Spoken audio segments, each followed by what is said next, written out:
Ano to, regla domain? Nireregla ka na naman, Sukuna? Kaya pala sumpungin ka na naman, palagi ka naman ganun, di ba?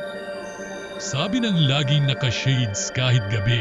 Focus ka muna, Gojo. Baka ikaw ang unang period ng buhay mo.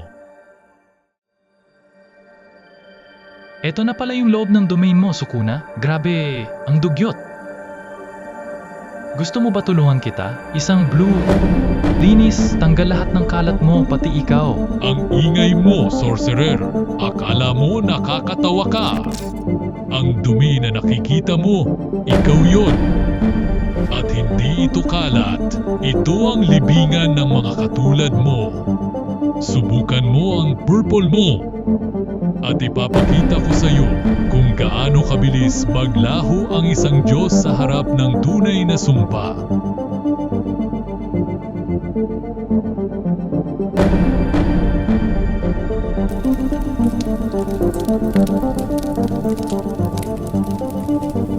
Sa gitna ng naglalagablab na laban, umalingaw-ngaw ang katahimikan bago ang huling pagputok ng kapangyarihan. Sa isang iglap, itinaas ni Sukuna ang kanyang kamay at pinakawalan ang nagbabagang pana ng sumpa, nagliliyab sa galit at pagkawasak.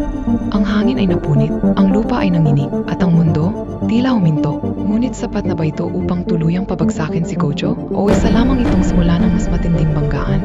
Sa laban ng dalawang halimaw na lampas sa hangganan ng lakas, walang kasiguraduhan ang wakas.